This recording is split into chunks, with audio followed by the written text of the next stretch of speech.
इससे पहले हमने कहा, हमने प्रोजेक्टाइल मोशन को डिफाइन किया। अब थोड़ा सा हम आगे बढ़ते हैं और हम ये भी इंट्रोड्यूस करते हैं कि we will only talk about the ideal projectile. So ideal projectile mean कि there is no air resistance, there is no wind speed, there is no spinning of the object. ये ऑब्जेक्ट को मैं throw कर रहा हूँ तो ये spinning नहीं कर रहा, और न रोटेशन ऑफ अर्थ को यहाँ पे हम इसमें इन्वॉल्व करते, कोई किसी किसी किसी दूसरी फोर्स को हम इन्वॉल्व नहीं करते।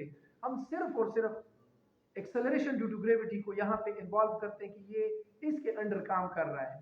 ठीक है ना। अच्छा, दूसरी बात ये है कि ये जो हम ऑब्जेक्ट को थ्रो करते हैं तो ये जो ट्रेजेक्ट्री या ये जो पाथ बनाता है, ये वाला हमारे पास प्रोजेक्टाइल मोशन का एक पाथ है। इस पाथ को हम पैराबोलिक पाथ कहते हैं। तो याद रखें कि the path followed by the projectile is a parabolic path. The path followed, the path, yeah, the trajectory followed by a projectile is a parabolic path. Parabolic path. ये जो पैराबोलिक पाथ होता है, ये इस किस्म का पाथ जो है इसको हम पैराबोला कहते हैं मैथमेटिक्स में। हमारे पास मैथमेटिक्स में this is parabola and this is called ellipse. इसको हम एलिप्स कहते हैं। यानी जब दो पैराबोला आपस में मिलते हैं तो उससे एलिप्स बनता है। तो ये हमारे पास चाहे इस तरह हो चाहे इस तरह कोई कर्व हो, that curve is called a parabolic curve या parabolic path। और अगर आप इसको इस तरह मतलब ये अंडे की तरह बना लेते हैं तो ये हमारे पास एलिप्स कहलाता है। ठीक है, जो ओवल शेप होता है। अच्छा, तो अब थोड़ा सा मजीद इसको आगे बढ़ाते हैं। सबसे पहली बात तो ये है कि हमने इस टॉपिक में एक्सप्रेशन फाइंड करना है for the magnitude of the resultant velocity, क्योंकि हमारे पास जो वेलोसिटी यहाँ पे इसके दो कंपोनेंट्स हैं, एक्स कंपोनेंट और वाई कंपोनेंट्स। तो अब हमने क्या करना है कि रिजल्टेंट वेलोसिटी के लिए इक्वेशन हमने डिराइव करना है। लेकिन इससे पहले कि हम इक्वेशन डिराइव करें फॉर द रिजल्टेंट वेलोसिटी, हमने इस बात को देखना है कि हमारे पास चूंकि ये टू डायमेंशनल मोशन है, तो ये जो हमारे पास इक्वेशंस ऑफ मोशंस हैं इनको हम किस तरह लिख सकते हैं। यानी Vf is equal to Vi plus AT।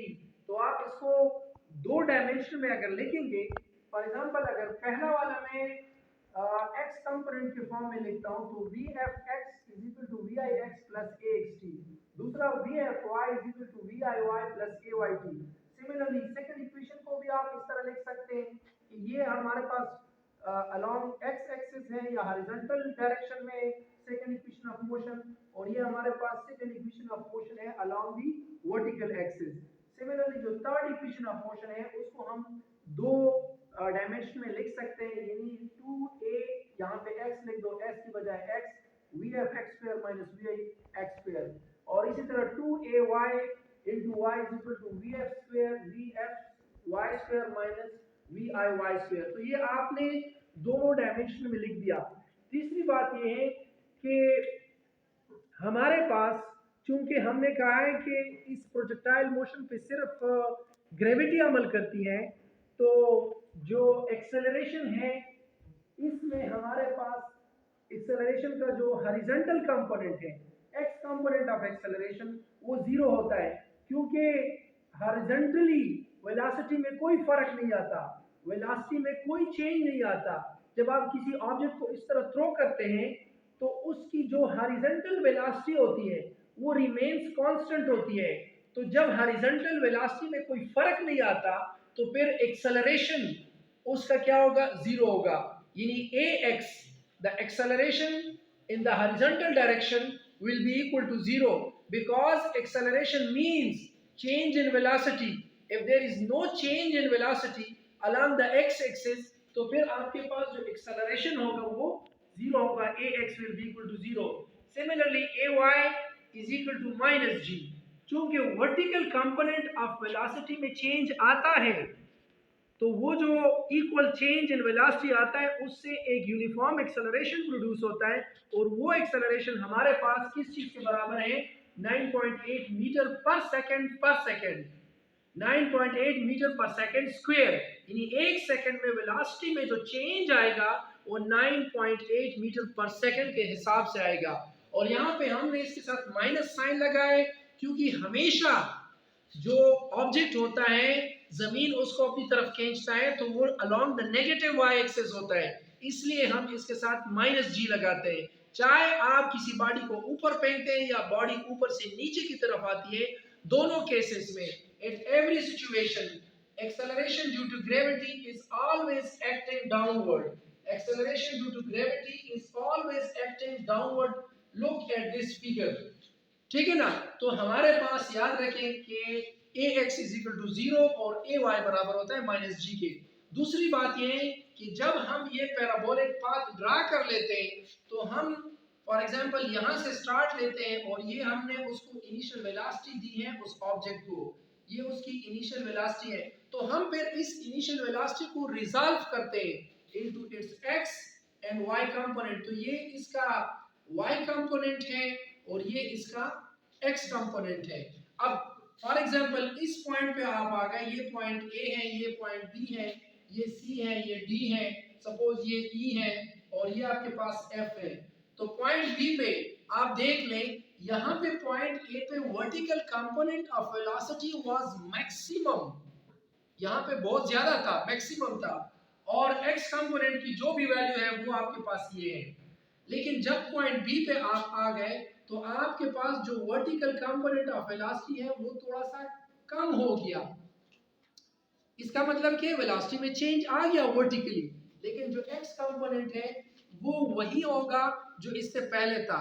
Similarly यहाँ पे आप देख ले, आपके पास x कंपोनेंट वही है और y कंपोनेंट डिक्रीज होता जा रहा है। जब आप इस पॉइंट पे पहुंच जाते हैं जो कि आपके पास मैक्सिमम हाइट है, यहाँ पे कंप्लीटली, यानी अगर आप इस कर्व का टेंजेंट ड्रा करना चाहते हैं, स्लोप मालूम करना चाहते हैं, तो ये आपके पास बिल्कुल इस तरह स्ट्रेट आएगा, तो इसका स्लोप हमारे पास 0 आएगा। यहाँ पे स्लोप मैक्सिमम है, यहाँ पे स्लोप 0 है, क्योंकि स्लोप किसे कहते हैं? जो कुछ एंगल थीटा बनाता है, ये बिल्कुल हमवार है, मतलब स्ट्रेट है, तो इसका स्लोप हमारे पास 0 है।